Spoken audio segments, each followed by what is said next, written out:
Direct indexing is a new trend that's picking up momentum. Let's bring in money man Craig Bolanos. He's the co-founder of VestGen and Wealth Advisor. This might be a new concept to people. Tell us what you can, Craig. Well, Angela, I love being referred to as your money man, and I think we need to understand the history. Direct indexing has been, and will continue to be the buzz in all forms of wealth management. And the history is this. In the 1970s, we created the index mutual fund. That was a pioneering concept of investing in a passive index like the S&P 500. And then with technology, we grew into exchange traded funds and a better version of the S&P 500 in 1993. That was the launch of the Spider. And then we finally got to what I refer to as the 2010s. And the 2010s was the next evolution, driven by technology and trading, where we start direct indexing. And direct indexing means you're going to replicate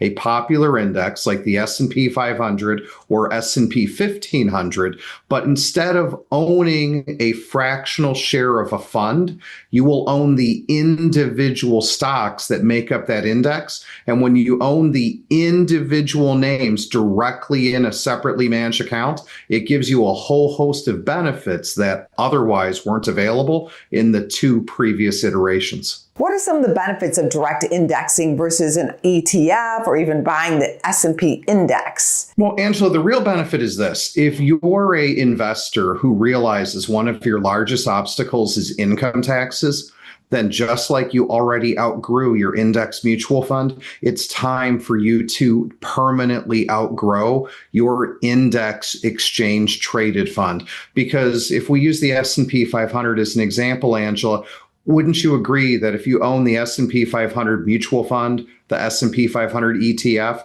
or the 500 individual stocks in the exact weighting that they are in the S&P 500, you're going to have the same performance between all three vehicles. But when you go through the labor of love, that is owning the 500 individual names, you get to do something. You get to do tax loss harvesting. Because Angela, think about 23, 2024, 2025. The S&P's up double digits 2 years back to back, plus double digits this year. Not all the stocks are up. And when you own the individual names, you get to tax loss harvest. That means saving you money on your tax return or booking tax losses into your lost piggy bank that can be eventually unlocked when you sell a business, cash in stock options, sell a passive income property. There's just such a tremendous host of benefits for those who are tax sensitive. Where can people find you, Craig? If you want to learn more, you absolutely can. Contact us at getretiredstayretired.com.